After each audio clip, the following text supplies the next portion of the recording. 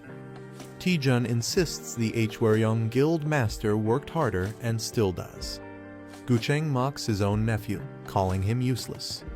He reveals the nephew ruined Hwaryong with mismanagement and unpaid taxes. Now, thanks to Taejun's success, Hwaryong is seen as heroic, and Gucheng says he deserves the credit. Taejun reflects on how Ko Young-min turned out to be worse than expected. He questions why Mr. Gucheng entrusted Hwaryong to someone so unfit. Taejun presses further, saying even Gucheng must have known his nephew wasn't ready. Gucheng pauses and begins to explain, saying, "That's because..." Gucheng admits he's grown weak and suggests they continue the conversation elsewhere. Taejun wonders how someone like him could be considered weakened. He reflects that even awakened beings are still human and time affects everyone. As he thinks this, he tries to scan Gucheng's status using a QR reader. The scan fails, revealing that Gucheng's level is far beyond what the system can detect. Taejun is shocked that Gucheng can't be scanned, something only top hunters can resist. He recalls other legendary hunters whose stats also remain hidden from him. He wonders if Gucheng is still powerful enough to stand among them. A shadowy figure looms behind Gucheng, making Taejun question what secrets he might be hiding. Taejun is amazed as they enter a glowing, hidden underground room. He's surprised that such a space existed beneath the mansion. Gucheng calls it humble compared to the other major guilds. He then tells Taejun that his initiation gift has been prepared inside. Gucheng offers Taejun a choice from powerful items, warning some have penalties. Taejun considers his options carefully and picks Magnetus's skull. The skull grants boosted stats, dagger mastery, and Kingslayer's power. Taejun notes that even the other items are stronger than typical rare ones. Gucheng reflects that any ordinary hunter would be overwhelmed with gratitude for this opportunity. Taejun feels disconnected from the close combat-focused items on display. He asks Mr. Gucheng if there are any items related to blood magic. Gucheng is surprised and questions Taejun's interest in such a rare field. Taejun explains that blood magic has mana-free benefits and is useful for dungeon raids. Gucheng, looking serious, apologizes and tells him to choose something else. Taejun protests, but Gucheng tells him to take anything he likes and leaves to prepare food. Suspicious, Taejun senses something is off and wonders if Gucheng is hiding something. He starts to feel frustrated and restless about the situation. Taejun screams in desperation, admitting that only blood magic excites him now. Taejun begs desperately to be taught blood magic. He wonders if it's possible to learn it without using an item. He's told that blood magic can't simply be taught like a skill. Without the passive ability Mana Blood, it's impossible to use blood magic, no matter how hard one tries. Taejun searches for a skill book that might awaken his Mana Blood. His system's newly added flash function activates and detects a hidden device. Surprised by the function, he recalls adding it after getting stuck in a dark dungeon. The light reveals a secret compartment with something unusual inside. Taejun finds a red button and hesitates, fearing it could be something dangerous. Taejun jokes that a secret button can't possibly be a nuke and decides to press it.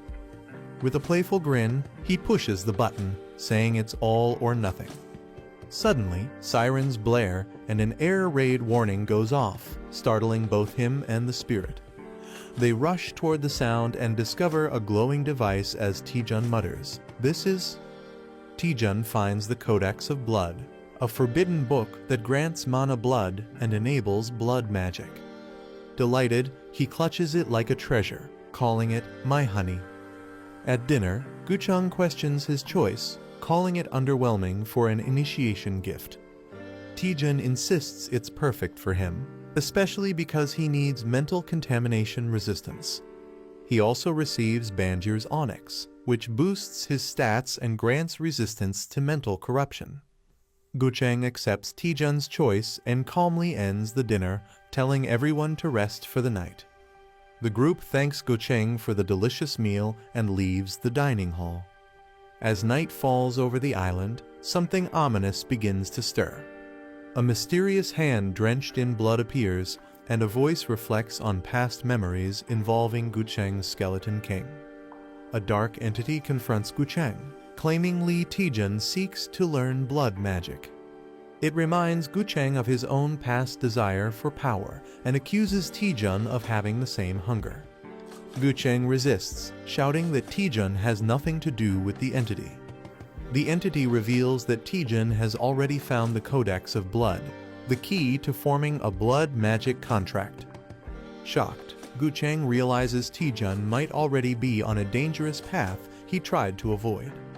Gucheng is restrained by the dark entity as it declares it's no longer content with his offerings. The entity senses a new, more suitable host has emerged, one stronger than Gucheng's aging body. With a sinister tone, it says it will temporarily take control of Gucheng's body. Gucheng, now under possession, walks quietly into a room where a girl sleeps unaware. The entity expresses hunger for a greater feast, hinting at dark intentions as it approaches her. The possessed Gucheng looms over the sleeping girl, driven by the entity's growing hunger. The entity mocks Gucheng for only feeding it weak souls, calling them trash. With a sinister grin, it prepares to consume the girl's soul slowly and completely. Just as the situation turns critical, someone enters the room and calls out to Gucheng. The sudden interruption snaps Gucheng's attention, putting the entity's plan at risk.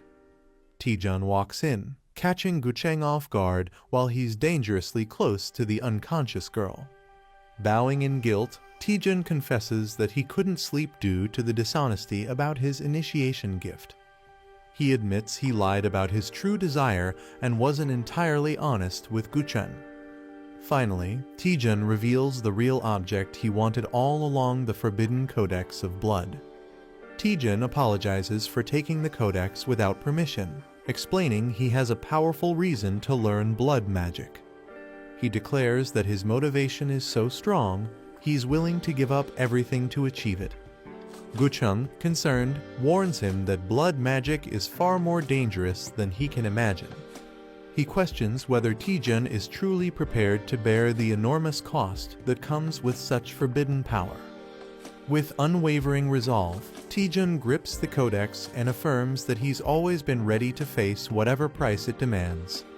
Gucheng smirks ominously and agrees to begin the ritual, signaling the start of something dangerous. Taejun is confused and questions what exactly is about to begin. A monstrous voice suddenly speaks to him, asking if he can hear it.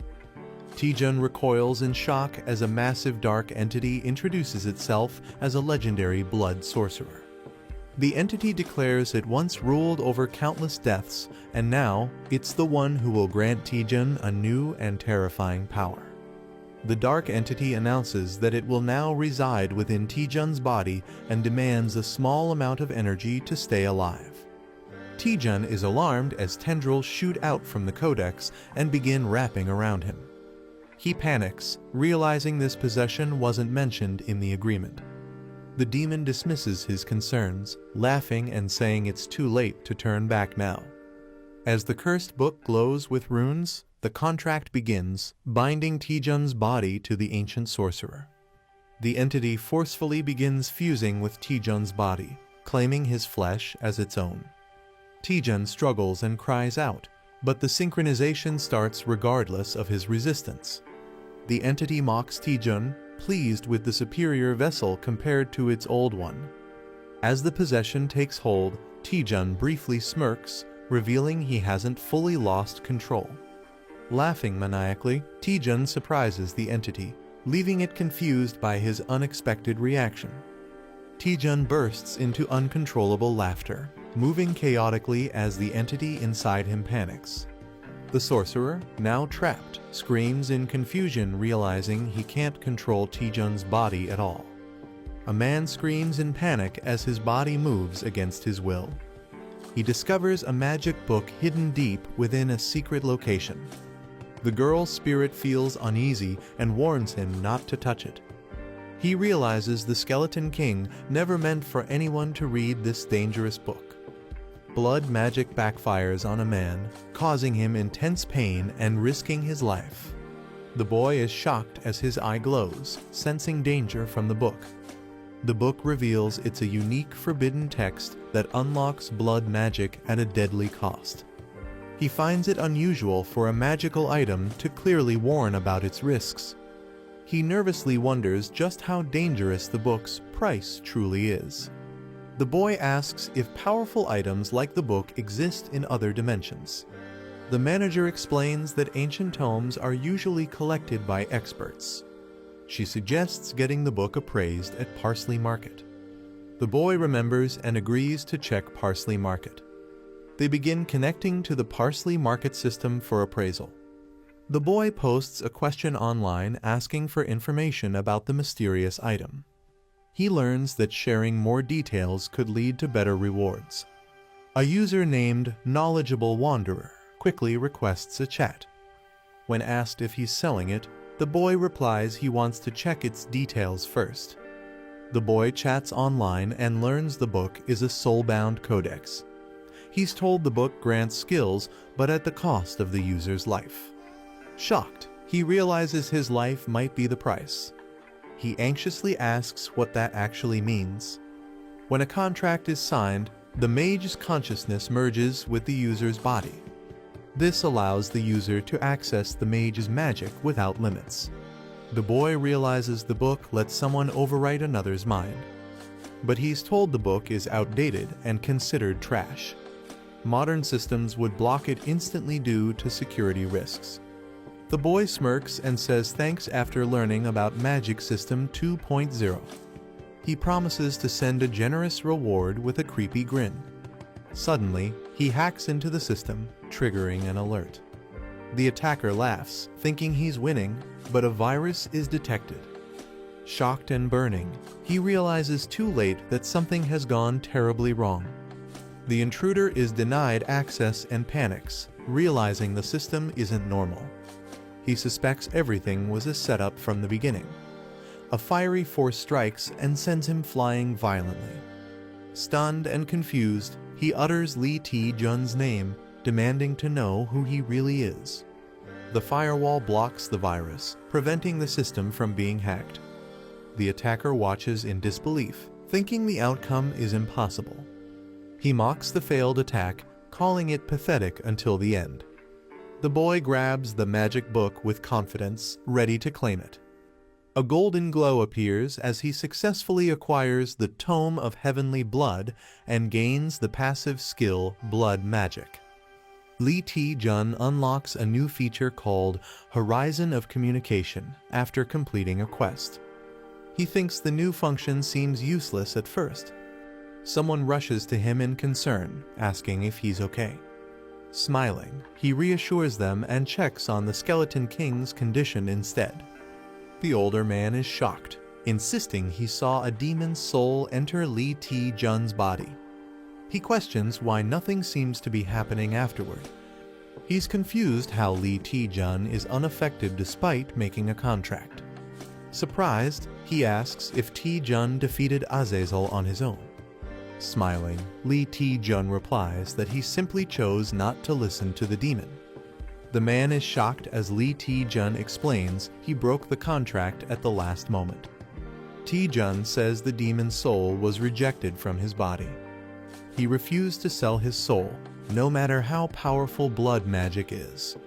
He declares that true strength comes from within.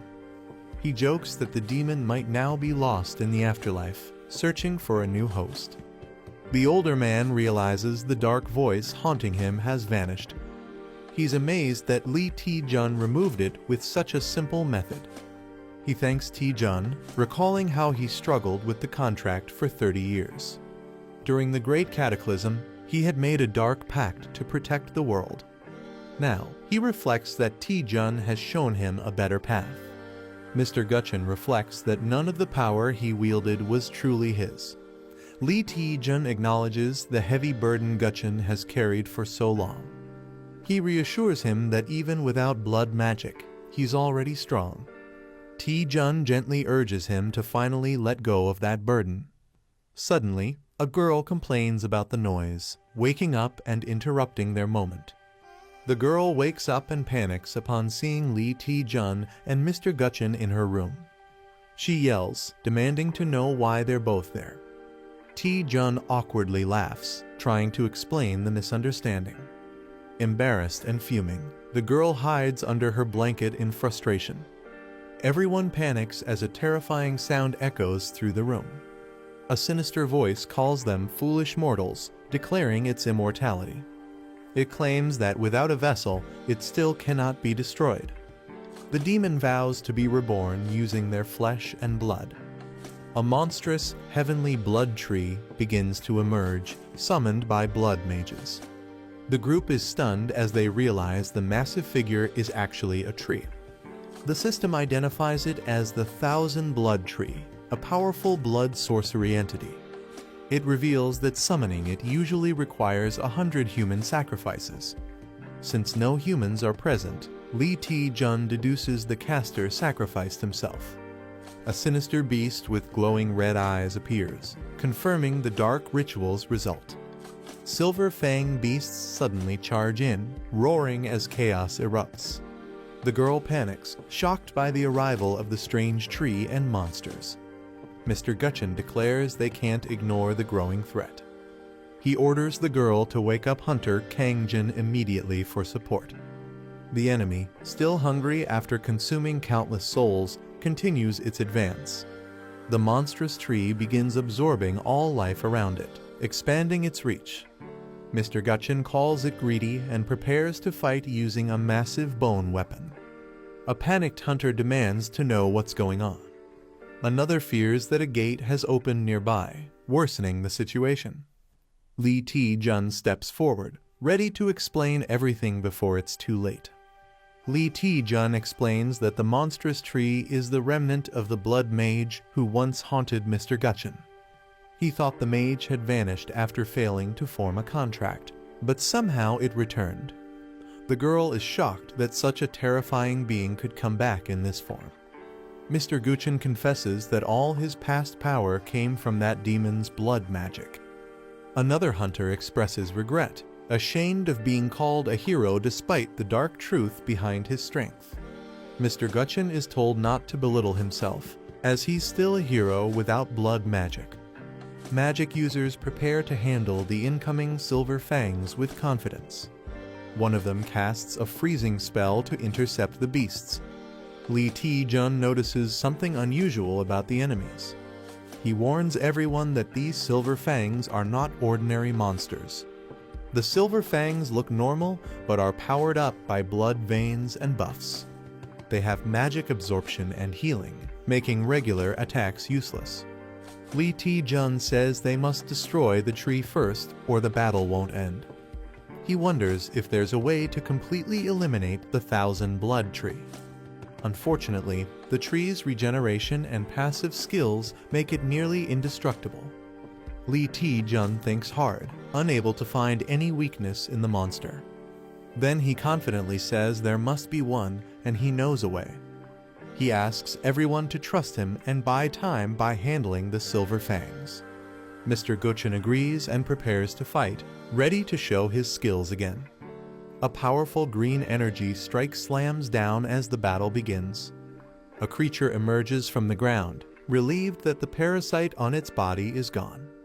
Surrounded by undead, it declares that it feels great for the first time in ages. The silver fangs roar fiercely, ready to attack. A muscular fighter charges forward with a loud battle cry. Using triple step charge, he smashes into the beast with explosive force. Seren summons ice magic, calling upon the spirits of the frozen earth. She activates the blessing of the Ice Spirit King to empower their undead allies. She signals Mr. Gucheng to launch his coordinated attack. Skeleton warriors clash with the Silver Fangs in a fierce battle. But the monsters activate a regeneration buff set to fully recover in just 13 seconds. Seren admits that if things continue like this, they won't be able to win. Guchen reassures her, acknowledging the challenge of the enemy's magic absorption ability. They both start wondering why Li Ti-jun hasn't made any progress yet. Despite fighting the Silver Fangs for a while, Ti-jun appears to be struggling. Guchen grows concerned and calls out, sensing something might be wrong with him. Li Ti-jun faces off against multiple Silver Fangs, readying his stance. He launches into triple step, Phantom Flash Strike, dodging and attacking swiftly. He follows up with triple step, Dragon Fang Strike, striking the enemy head-on. Despite cutting through the blood veins, the creatures remain unaffected. Ti-jun realizes in frustration that no matter how many times he attacks, the blood veins won't break. Li Ti-jun realizes that attacking through the blood veins no longer works. With determination, he decides to execute his final plan. Stepping forward, he declares to Azazel that he's changed his mind. Shouting boldly, Ti-jun demands to be taught blood magic again. His allies are left shocked and confused by his unexpected decision.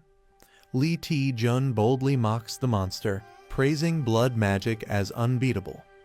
He offers his entire soul, begging to be granted blood magic one last time. The demon attacks, furious that Ti-jun would try such a trick again. Ti-jun is pierced violently, shocking his allies as they cry out. But despite the pain, he forces his way toward the core, blood veins latching onto him. The demon rejects Li Ti-jun's body, claiming it's no longer useful due to his low blood levels. As Ti-jun screams in pain, the system warns of severe blood loss and shock. The demon's twisted form begins to materialize from gathered blood and flesh. It sets its sights on the others, intending to use them as fuel for full resurrection. As the monstrous figure grows, it taunts Ti-jun face to face with a mocking, "Hello there?" The demon screams in shock as Li Ti-jun suddenly appears inside the blood realm. Ti-jun smirks, saying the blood magic gave him a clever idea. He reveals he realized he could take what he needed directly from the demon. The demon panics, confused by Ti-jun's words and sudden confidence. Ti-jun mocks him, telling him to experience the pain for himself, laughing darkly. Ti-jun grins maniacally as he declares control over the blood tree, revealing he now holds an overwhelming 14,573 milliliters of blood magic. Seren and the older man witness a terrifying red monster hanging Ti-jun in the air. Seren screams Ti-jun's name in shock as he is badly injured. Angry and desperate, she blames the enemy's magic absorption for the failure. The older man insists there's no hope left now that Ti-jun has failed. Refusing to give up, Seren dashes forward, determined to rescue him herself. The older man warns Seren that rushing in recklessly will put her in danger too. Crying, Seren asks if she's supposed to just stand by and let Ti-jun die. She shouts that she would rather die fighting beside him than do nothing. The man silently reflects, blaming himself for waking the enemy and causing this. Meanwhile, Ti-jun remains impaled and motionless, trapped by the monster. A deep sound echoes as the giant red eye monster begins to speak. It introduces itself as the legendary mage, Azazel, addressing everyone. Seren and the others watch in shock as a strange green aura surrounds them. Azazel pretends to show regret, claiming he wants to apologize for his past actions. The old man and another hunter don't believe him, warning others not to be fooled. Azazel cries out in pain and claims he is truly apologizing to everyone. He says he no longer wishes to cause harm and wants to leave peacefully. Shouting farewell, Azazel begins to retreat into the sky. The older man stares in disbelief, trying to process what just happened. Confused and suspicious, he questions why Azazel would suddenly apologize. Saren doubts Azazel's sudden change, saying the one she knew would never act like this. She wonders if he's deceiving them or if something deeper is going on. She notices the silver fangs returning to their original spots, signaling a shift. The environment begins returning to normal, which surprises everyone. The old man reflects that Azazel could have fully revived if he waited, making his retreat suspicious.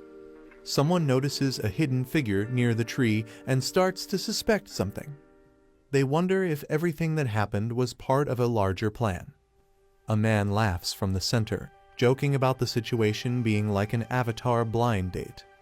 A system message reveals that the user's mana now exceeds the original entity, and all its powers have been transferred to him. The man laughs maniacally, saying he now understands why fame feels so good. Azazel tries to fight back, screaming for him to leave the body immediately.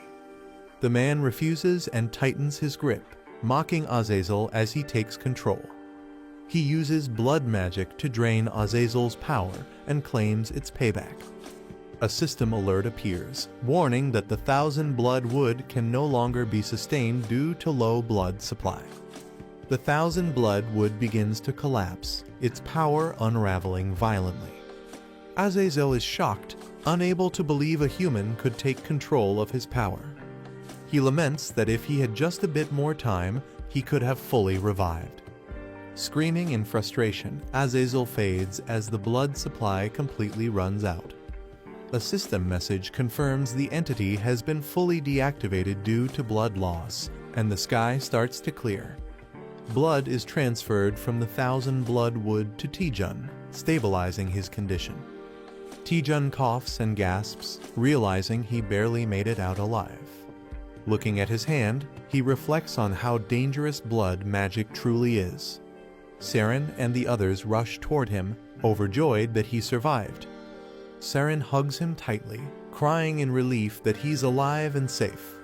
Saren cries in Taejun's arms, saying she truly thought he was going to die.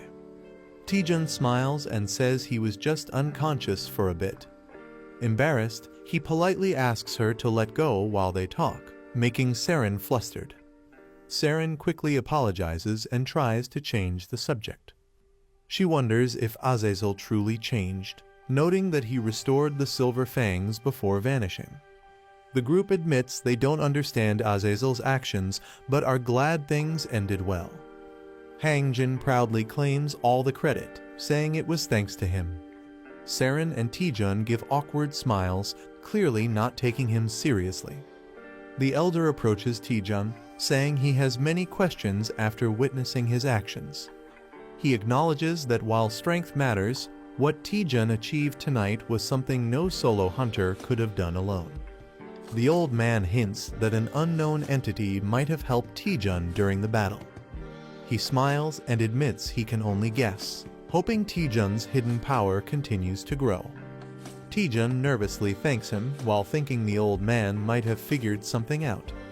They shake hands in mutual respect, with Taejun wondering how much the Skeleton King actually knows. Taejun reflects that the Gutchen Skeleton King seems to understand everything about him. Suddenly, Azazel's presence returns, declaring that he's not finished yet. Taejun reacts in shock and frustration, wishing Azazel would stay dead. The Skeleton King calls out Azazel's name, realizing he's still clinging on. Azazel swears vengeance, saying he will forever haunt them, even from the abyss. Azazel begins casting a massive spell, calling the mortals to join him in the abyss. Saren and Taejun are frustrated that he still won't die peacefully. They realize the giant red magic sphere is formed from Azazel's remaining life force. If the sphere explodes, it will destroy everyone and the entire battlefield. Taejun panics, knowing his mana is depleted and the situation is extremely dangerous. Taejun yells at the management team, demanding to know where they've been.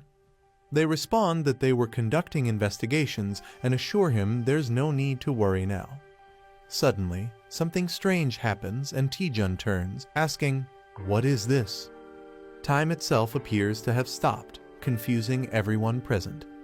A mysterious figure appears, commenting on how long it's been, possibly 150 years, since they last saw a distribution site like this. A mysterious figure steps forward and accuses someone of being an illegal status window user. The agents casually prepare to finish their task quickly so they can head home early. The boy looks at unfamiliar people and wonders if they work for the same company as Manager Mai. He becomes suspicious as the strange individuals don't resemble anyone he knows. One of the newcomers checks a digital interface while a green creature watches, saying something seems off. A conversation reveals confusion about a police line setup and ongoing activity on the system. The mysterious person asks the boy if he is a status window holder of version 2.0 or higher. The boy nervously admits that he is, clearly unsettled by the situation. The man acknowledges that the situation differs from what they were told and apologizes for the inconvenience.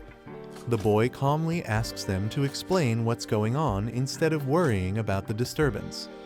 The man hesitates, unsure how to begin explaining the situation. He tells the boy that anyone with a version 2.0 status window should already know about their company. The boy responds that he only knows there's a company managing status windows, and the man confirms it. The green creature adds that they are part of the special security division of that company. The agents reveal that they were dispatched to capture an illegal status window user, though most of their mission details are classified.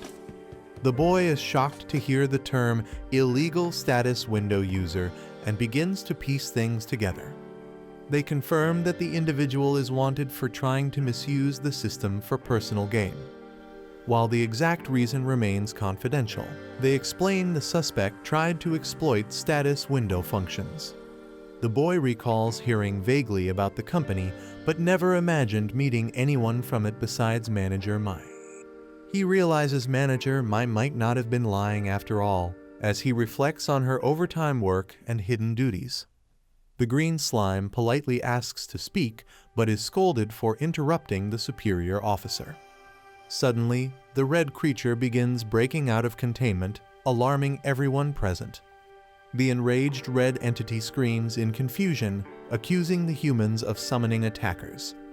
Furious, it declares it will burn its entire life force to fight back against them. The monster unleashes a powerful energy blast, vowing to kill them all.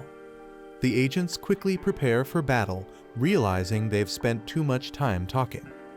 The green creature rushes forward, calling out the enemy's name Azazel von Arceus. With a magical seal, it declares the enemy under arrest according to company law. The red entity is shocked by how close the green agent has gotten. The battle intensifies as the green creature traps the enemy in a swirling vortex of symbols. The boy watches in awe, questioning the unbelievable scene unfolding before him. He's stunned that the creature suppressed powerful blood magic without even using its hands. The green slime agent makes a gesture as the situation wraps up, signaling the end of their task. The officer apologizes again and mentions the status window manager likely already informed them. He adds that, as a thank you for cooperating, they will offer a token of appreciation. The boy looks confused and repeats the words, "token of appreciation," unsure what to expect. The officer smirks and warns him that he'll soon lose consciousness, leaving the boy stunned. The officer says goodbye as a portal begins to open behind him. The boy panics, confused and alarmed by their sudden departure. A senior figure quickly orders Hunter Taejun and Kangjin to escort Seren to safety. As the portal vanishes, people are left staring at the sky in confusion. Saren asks what just happened, realizing everything changed in mere moments. Suddenly, Hunter Taejun is violently thrown back, shocking everyone nearby. The boy is unconscious as someone urgently checks if he's okay. He wakes up in a peaceful, sunlit building that appears to be a recovery facility. Manager Mai greets him enthusiastically with exaggerated, outdated language. The boy yawns and questions her odd way of speaking, finding it old-fashioned. She asks why he lost consciousness when he still had enough mana to stay awake. Manager Mai explains that even an advanced status window couldn't prevent Taejun's stamina from being drained. She adds that navigating a quarantine dimension is extremely difficult and not something easily handled. She encourages the boy to check his own status window, hinting his opinion of the special division might improve. Confused, he opens it and sees a bounty reward notification for capturing a Tier 3 criminal. Shocked, he exclaims at the massive reward of 10,000 parsley coins being deposited into his account. He realizes the large payout makes sense given the high-level bounty on the criminal they captured. The boy comments that the bounty reward isn't as much as he expected. He realizes the token of appreciation was actually the bounty reward all along. He suddenly tells Manager Mai that he wants to quit being a hunter. With a dramatic expression, he declares that his new dream is to become a bounty hunter. Manager Mai stares at him blankly, asking if he's joking. Manager Mai reminds Taejun that everything started thanks to her reporting the illegal user and expects some gratitude. Taejun jokes about wanting a hug, then asks if she can teleport like the special agents. Manager Mai replies she could with higher approval, but declines his playful request. Taejun confirms that Azazel was a Tier 3 wanted criminal and wonders if higher tiers exist. Manager Mai confirms there are Tier 1 and Tier 2 criminals, though they're very rare. She explains that even Tier 3 criminals are dangerous and far from being small-time offenders. Taejun asks what it takes to be classified as a Tier 1 criminal, and Manager Mai explains it's based on power and crime severity. Manager Mai gasps and suddenly realizes she might reveal too much. Nervously, she says she can't share anything further because it's classified company information. Taejun silently reflects, realizing the seriousness of what he's learned. He concludes that if someone as powerful as Azazel was only Tier 3, the higher tiers must be unimaginably dangerous. Taejun wonders how powerful the employees must be to capture such dangerous criminals. Manager Mai smiles and tells him not to overthink it. The boat arrives at a chaotic and damaged shoreline. The captain, confused by the destruction, wonders if a volcano erupted. Yu Si-rin happily greets the captain while approaching with her group. The captain recognizes Si-rin and invites them aboard warmly. As everyone gets ready to set sail, the captain suddenly tells them to wait. The captain is shocked by something unexpected right before departure. A man in a suit unexpectedly climbs onto the boat, surprising everyone. The crew questions why he's boarding, jokingly asking if it's for fishing. The captain refuses to go fishing today because it's his wife's birthday. The suited man says he's just hitching a ride for business inland. A confident woman with blue hair and stylish clothes appears at the dock. Yu Si-rin excitedly runs toward her, shouting "Yeonhwa Ioni" with joy. Si-rin runs into Yeonhwa's arms, crying that she missed her deeply. Si-rin says no one would believe what happened on the island, and Yeonhwa comforts her. Si-rin wishes she could share more, but she's bound by a confidentiality clause. Yeonhwa gently notes that Si-rin has traces of undead magic and drained mana. Shocked, Si-rin asks how Yeonhwa knew, but Yeonhwa chooses not to press her. A man acknowledges Yeonhwa's efforts and respectfully calls her Guildmaster Asio Yeonhwa. The old man asks if anyone else came, and she replies it was just her and a knight guarding the Skeleton King. He's relieved the media isn't present and appreciates the privacy. Yeonhwa says she expected that and handled everything discreetly. The man thanks her, acknowledging the difficulty of setting everything up alone. He assures her he's still working on a solution to her request, and she humbly says it was her honor. Yeonhwa quietly thanks the man with a grateful expression. She waves goodbye and says they're heading back to the guild, while Si-rin replies politely. Si-rin shyly calls out to Taejun, who looks surprised and curious. She admits she's been calling him Appa without permission and wants to grow closer to him. Taejun smiles and says this experience helped strengthen their bond, including with Kangjin and the Skeleton King. Si-rin shyly asks if she can keep calling him Appa, and he happily agrees. Taejun tells her to call him whatever she likes, making her feel relieved. Si-rin smiles warmly and says goodbye while waving from the car.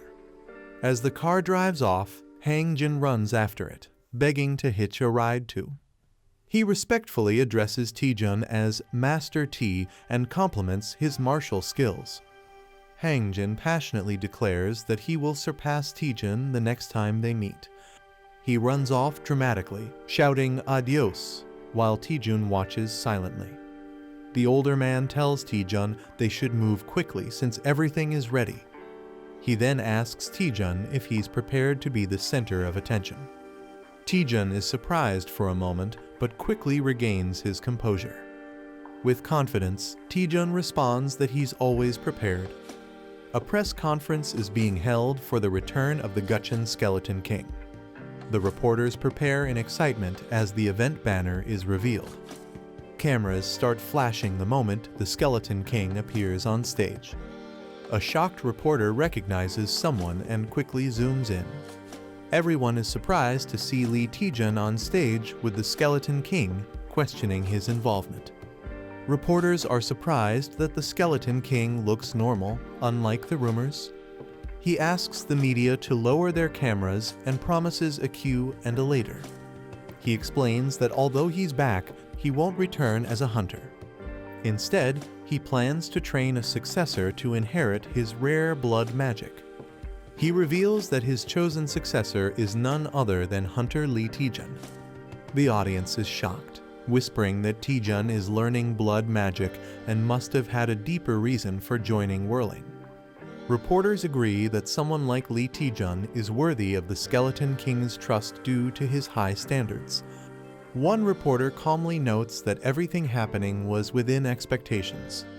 A panel explains that blood magic requires international certification, and only the Skeleton King can use it in Korea. For Taejun to legally wield it, having the Skeleton King's support is crucial. The Skeleton King begins an official announcement during the press conference. He declares Lee Taejun as a special candidate for the A rank evaluation, shocking everyone. The press is shocked that Lee Taejun is nominated for a special A rank evaluation. Reporters quickly rush in to ask questions about Taejun's promotion. Reporter Hong Sujin raises her hand and formally requests to ask a question. The Skeleton King grants her permission to speak. She asks about the requirements for a rank promotion, which include clearing dungeons, slaying A rank monsters, and owning S rank items. It's revealed that a special evaluation allows candidates to bypass these usual conditions. A reporter questions the true reason behind nominating Taejun for the special evaluation. She warns that if Taejun fails, the one who suffers most will be the Skeleton King himself. Taejun realizes the weight of the risk failure means a 5-year ban from taking another A rank test. On top of that, his recommander would face serious fines and consequences. The guild's reputation would plummet, and the public would ridicule them. Despite the risks, the Skeleton King confidently states that Taejun is more than capable of passing. The reporter thanks the Skeleton King for his answer and prepares to move to the next question. She announces that the next question is directed at Hunter Lee Taejun. Taejun, slightly nervous, gives permission for the reporter to proceed. The reporter points out that the Skeleton King's return drew major media attention. She then asks Taejun what makes him worthy of a rank evaluation, given all the eyes on him. The reporter asks Taejun to briefly introduce himself in front of the press. Another reporter comments that it's a sharp question, basically asking, "Who do you think you are?" The room murmurs, realizing it's a clever way of questioning his special treatment. Taejun feels the pressure, knowing this is a question he absolutely can't dodge. Overwhelmed, Taejun screams loudly, shocking the entire audience. The press conference is suddenly disrupted by unexpected noise. One of the reporters expresses frustration, saying this isn't a place for childish behavior. A woman questions the speaker, confused about his random mention of ice. The man jokingly tells her to chill out, comparing it to ice in cold coffee. She's stunned and doesn't know how to respond. The man mocks her further, saying she's not chill and just uses fancy words to persuade others. He grabs a drink and says hunters should prove themselves with their skills, not their words. The man confidently raises his drink, saying he'll stay chill and let his skills do the talking. Reporters swarm him with cameras as one steps forward to ask a question. The woman at the table watches him, surprised by his attitude. Despite his ordinary appearance, he handles the pressure with confidence. A reporter acknowledges, it's been a long time since a rookie stood out like this. The scene shifts to Moscow, Russia, hinting at a global scale. A mysterious person holds a drink, saying they haven't lost a single night of sleep in 3 years. Sergei Mavrodi says he unexpectedly woke up at dawn today. He wonders if his awakening is related to the Bone King. He feels pain in the shoulder that was wounded by blood magic. His subordinate asks if they should take care of the situation. Jin Woo-young, a team leader, confirms the name of the disciple, Lee Taejun. Sergei asks if they have any information on Lee Taejun. Jin reports that Lee Taejun broke records during a rigged B-rank test and got a double promotion, even clearing an S-rank dungeon within 2 months. Jin adds that Lee also defeated a dangerous villain team and even overpowered a powerful vampire noble. The man explains that Lee Taejun earned his Vice Guild Master title through pure skill. He acknowledges Taejun as someone truly worthy of the Skeleton King's recognition. Another man asks if there's a plan moving forward. A woman suggests proposing a collaboration with the Hwaryeong Guild for an upcoming 72-gate expedition. She adds that if they refuse, they can use it to stir up a scandal and damage the Skeleton King's reputation. The man smirks and says he likes the idea. With flames in his hand, he vows to see how the Skeleton King's disciple survives from now on. Taejun lives in a luxurious apartment gifted by Manhwa. He enjoys a big bite of fried chicken, savoring it. Relaxing at home, he watches himself on TV while eating. A spirit questions if he's really okay just lazing around. The spirit warns that enemies are likely scheming against him right now. Despite upcoming challenges, Taejun is carefree and says he'll deal with it later. He knows people are targeting him after the press conference, but shrugs off the pressure, saying he can't fight everyone. Taejun believes taking a break now will help him grow stronger later. He decides to relax, eat chicken, and binge-watch some dramas. Suddenly, a notification pops up, catching his attention. The system says Horizon of Communication has been downgraded to version 1.1. Taejun is surprised and confirms that it's really a downgrade. The spirit wonders if the previous version wasn't already 1.1. Shocked, the spirit points out this is the first time they've seen a system downgrade instead of an upgrade. The spirit explains that the first version of Horizon of Communication is quite old. Taejun suspects his abnormal growth is interfering with system functions. He wonders why the system downgraded instead of upgrading and suspects a hidden reason. Taejun asks manager Mimi to explain what Horizon of Communication really is. Mimi compares it to a superior or possibly inferior version of the parsley market. She clarifies it's basically a community board for users from different dimensions. Curious, she taps to activate it and launches Horizon of Communication version 1.1. Taejun sees the Horizon of Communication and realizes it's just a basic forum. He notices that all the posts are extremely old and nothing new is there. Mimi explains the forum was already shut down before she even started working. Taejun wonders why he was given a dead forum as a feature. Suddenly, they receive a notification that a new post has been uploaded. Surprised, Taejun and Mimi rush to check it, realizing someone is still active on the forum. Mimi is shocked someone actually posted, while Taejun jokes she's panicking more than he is.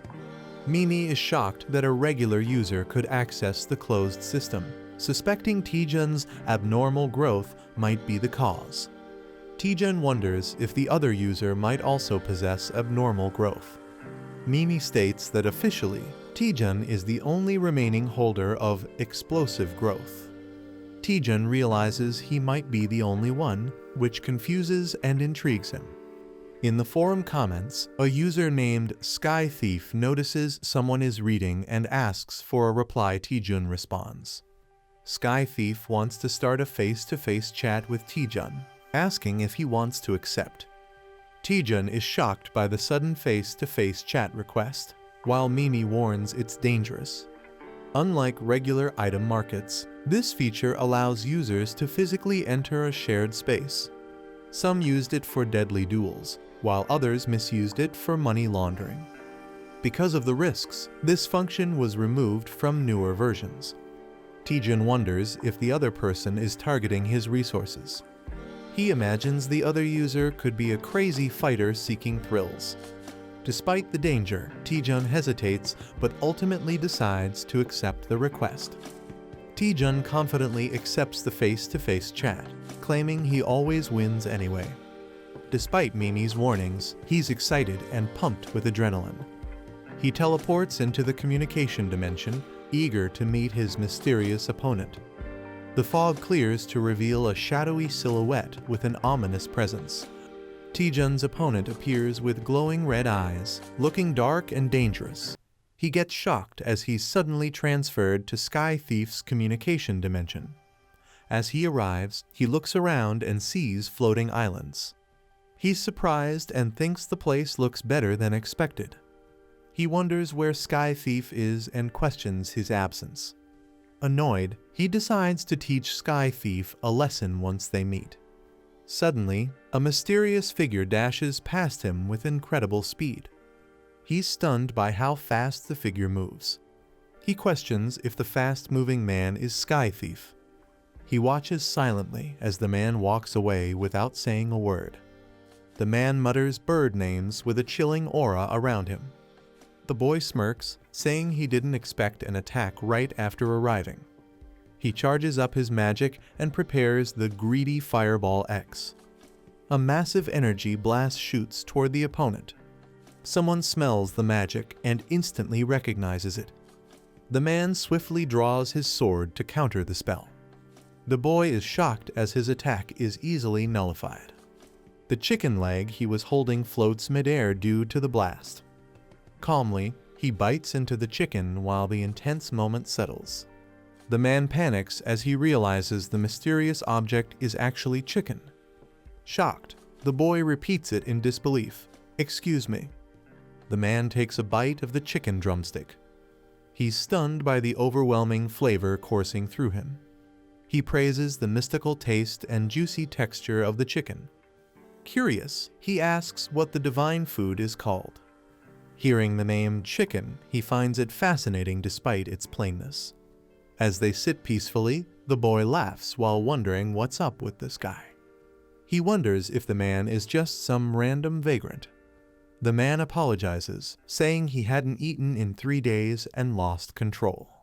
He feels the portion was too small and asks if there's any more food. The boy offers to bring some leftover chicken from home. The man agrees, saying his body is withering from hunger. The boy logs out briefly from the communication dimension. He returns happily, holding a full box of leftover chicken. The man is amazed to see that so much chicken was left. The man praises the aroma of the chicken and prepares to eat. As he eats, the boy reminds him he must pay for the meal.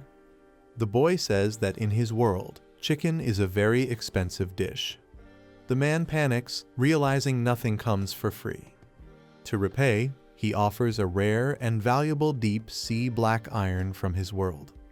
The boy rejects it, saying it's not equal to the sacred chicken. Shocked, the man wonders if chicken is actually a sacred being. The man sees chicken as a godly dish beyond comparison. He cries out, wishing to taste just one more bite. Sadly, he offers only the scrap metal as he has nothing else. He feels unworthy, calling himself a penniless man. The boy says there's one way he can earn more chicken. He asks to be taught the Soha divine art in exchange. Shocked, the man wonders how the boy knows that name. A scan reveals that Byung's stats are even lower than a D rank hunter. By Earth's standards, Byung's stats are average for a normal human. However, the Soha divine art he used surpasses even X rank skills. The boy believes learning it could become his strongest weapon. Byung is surprised the boy can perceive his heaven's gate. The boy explains he uses something called the horizon of communication. Byung understands and calls it a status window from other dimensions. Sadly, he refuses to teach the Soha divine art even for chicken. The man offers the scrap metal again and tells him to leave. The boy calmly asks why he can't be taught the Soha divine art. The man hesitates before giving his reason. He explains that the technique is corrupt and flawed. He gives his final answer, saying it's not worth learning. The boy accepts it but decides to enjoy the chicken instead. He excitedly says he'll eat the whole hot box himself. Shocked, the man tries to stop him, begging with a B but. The boy introduces honey sauce as the ultimate chicken upgrade. He dips the chicken drumstick generously into the golden sauce. He eagerly prepares to take a big bite. Byung panics and yells in shock, trying to stop him. The boy devours the chicken with intense satisfaction. He celebrates loudly, saying eating with honey sauce is the best. Byung is stunned, repeating, "Honey sauce?" in disbelief. Byung is overwhelmed and begs to at least taste the mysterious seasoning. The boy pops open a can of beer with excitement. He pairs the chicken with beer, calling it the perfect combo. He starts feeling a little guilty about eating it all alone. Byung rushes forward, yelling for him to stop. Desperate, he offers to teach anything, even the Soha divine art. All he wants is just one piece of the heavenly chicken. The boy leans in creepily and asks, "You promise?" The boy grins wickedly as he calls to order a fresh, hot new batch of chicken. Byung leans back, satisfied after finishing the entire meal. He happily exclaims it's been ages since he felt so full. The boy asks if he enjoyed the food, and Byung praises the fizzy drink. The boy smiles and calls it a fresh experience. He promises to bring new food daily if taught the Soha divine art. Byung is tempted by the delicious delicacies shown from the boy's world. Honoring his promise, Byung agrees to teach the Soha divine art. But before starting, he asks why the boy wants to learn it so badly. The boy stays silent, and the fairy says there's no need to hide the truth. The boy explains he can read special information from the heavenly tome. According to it, Byung's power levels should not be this low. He sees information about the Soha divine art connected to Byung. Byung confirms it's a passage from the tome only the boy can read. The fairy asks if he'll explain that passage more in the future. The boy agrees, promising to share more when the time comes. Byung begins teaching, saying materials are needed to start the art. He points out the boy lacks internal energy and even a danshan to learn martial arts. Byung explains that an elixir is needed to open the acupoints and build internal energy. He begins listing the ingredients as the communication session ends. The boy sighs, realizing Soha divine art is harder to learn than expected. His companion notices his mood and checks if something is bothering him. She explains the system upgrades the status window and unlocks a hidden message board. The boy realizes it's not just a skill, but a full growth system. He gains a breakthrough quest that will enhance his horizon of communication. The system makes it clear that Byung's case revealed a sealed-off communication feature. Learning Soha divine art unlocks a new breakthrough growth quest. There's even a mysterious message written beneath the skill itself. Gwarnami finds it strange and questions Taejun about it. Taejun admits it seems weird, but hasn't caused him any harm so far. He tells Gwarnami to investigate and report back with any findings. Gwarnami confidently tells Taejun to focus on getting stronger. Taejun cheers her on and counts on her to handle the rest.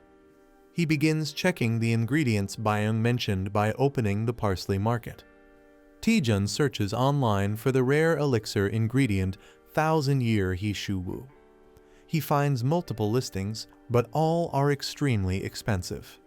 He groans in frustration, realizing how costly it will be. At the Hwaryong Guild building, someone rushes in urgently. The man shouts that there's a situation and calls for Deputy Guild Master Lee Taejun. Taejun, in the middle of training, asks what's going on. The man explains that the Russian mercenary guild has sent a request for a joint expedition. The Russian guild representatives have arrived in person to meet Taejun. Taejun realizes someone has been monitoring him all along. While making money through combat, he decides to see what they want. He agrees to meet them and prepares to head inside. They are informed the guests are waiting on the 19th floor. The elevator opens, and Taejun is greeted by a new presence. A man introduces himself as Jin Waijong, team leader from St. Winters. Taejun silently observes Jin Waijong, recalling his name. Jin is introduced as one of the top disciples of the Heavenly Stream Sword Saint. Taejun greets him, impressed that Jin operates on a global scale. Jin responds with a smile and handshake, recognizing Taejun. Internally, Jin mocks Taejun, doubting his strength. Jin tries to expose Taejun's weaknesses using a mana scanning technique. A firewall blocks the intrusion, and Jin is thrown back by a shockwave. Startled and sweating, Jin shouts in disbelief, "What?" Jin is shocked that his mana probe was completely blocked. Taejun jokes that it must be static electricity causing the interference. After introductions, he invites everyone to get to the point.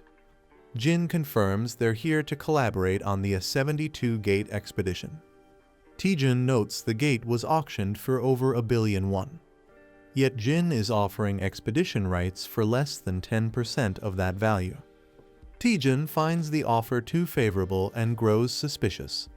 Jin explains the dungeon is inhabited by dangerous Russian giants. The representative explains that Russian giants are tough enemies. He adds they're weak to undead-type summons used to provoke them. Since Hwaryong is known for necromancers, they request the guild's help. Taejun confirms the payment will follow proper international contracts. Jin agrees, saying they only have one small request. They want Hunter Lee Taejun to personally join the expedition. One advisor whispers that something feels off, but Taejun accepts. Smiling slyly, Taejun asks if he can adjust the terms just a little bit. In Moscow, they're surprised that Taejun accepted the offer so easily. A man questions if Taejun agreed without hesitation and gets confirmation. He suspects the Gutchin Skeleton King must have warned Taejun. Another man asks if there were any unusual demands. Jin explains Taejun only requested mana stone distribution based on contribution. Surprised by the simple request, the man questions if that was all. He approves the contract and tells them to proceed immediately. Jin, frustrated, walks away while Taejun smirks silently. Someone is shocked that a rookie B rank like Taejun could block their mind-probing technique. The enemy swears to come after Taejun, no matter who or what he becomes. Taejun unleashes a powerful technique called Rising Dragon Divine Fist, Spider Silk Palm. A quiet town is shown with people walking through the streets. A dirty bone lies on the ground with some leftover food stuck to it. A hungry boy named Chindo notices the bone and moves toward it. As he picks it up, someone yells and strikes him from behind. The boy is knocked down while a group watches him angrily. A leader orders someone to bring the bone to him. The leader calls Chindo a worthless thief and holds up the bone. He mocks Chindo, saying he'll return the bone only if Chindo answers his question. The boy mocks Chindo, saying he was cursed by the heavens. He claims Chindo has no heavenly outer gate and must be slow and useless. Laughing, he says someone like Chindo couldn't even catch a weak monster. He demands an answer from Chindo while shoving the bone near his face. Chindo stays silent, and the bully angrily kicks him hard. While Chindo lies in pain, the boy says he heard an interesting rumor. He mocks the rumor that Chindo has a gate, but it gives no stats. Chindo stays silent, holding his torn clothes tightly, refusing to speak. The boy challenges Chindo, saying if his gate stat is higher, he'll return the bone and apologize. He mocks Chindo again, saying even a low gate stat user would get hit only once. Chindo remains silent while the bully presses for an answer. The first boy's stats appear, showing low values and no skills. The second boy's stats show much higher values and a grappling skill. The crowd rushes in to compare their stats with Chindo's. Chindo is beaten again, and the boy laughs, saying he lost once more. Chindo gets hit hard, bleeding as the bully mocks him for thinking he had a chance. A boy smirks while introducing a dish with excitement. He dramatically announces the name, Royal Pigs Trotters and Bossum. The food is shown sizzling, looking delicious and tempting. Another boy calmly points out that it's just a bone. A peaceful scene shows someone sitting alone beside a river. That person experiments with something while sitting quietly in nature. A boy suddenly asks what kind of life someone named Byung lived. Another boy guesses it must have been very hard, remembering something unpleasant. The person admits they're unsure but confirms Byung's stats are extremely low. They recall checking Byung's status window before and not being surprised. In Byung's world, checking others' stats seems to be normal.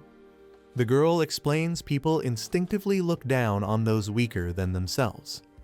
When someone weak suddenly gains power, it usually causes problems. She reveals she has created a special item called the Spirit Pill. The boy asks what kind of problem she meant, but she says it's hard to explain. She offers to let him check the item himself instead of explaining it. The boy is shocked by the green glow, but she says the color is normal and not to worry. The boy groans as the strange green pills are being analyzed. The system identifies them as linked cycle pills used to restore inner energy. Though effective, the pill appears rough and is now contaminated. The system warns that eating it without caution could be deadly. The boy notices it's poisoned and asks if there was a mistake. The creator is confused, saying the pill wasn't poisoned before and decides to try again. Confidently, the boy says he's good at detoxifying and prepares to purify it. He uses a skill called Spell Dispel C to remove the curse. As magic activates, everyone is shocked by the strong energy the spell releases. The boy proudly says he's still using the skill given by CEO Seo Yeon HWA. The curse removal process on the pill progresses with glowing energy. The curse on the linked cycle pill is fully removed by Spell Dispel. The boy admires the pill's pretty green color now that it's purified. As someone suggests trying it, another person shouts to wait. The boy bites the pill and immediately feels a strange, intense reaction. He is shocked by the horrible taste and questions what it is. Even without chewing, a sewer-like smell makes him gag. A warning appears, saying the elixir must be chewed 20 times for effects to work.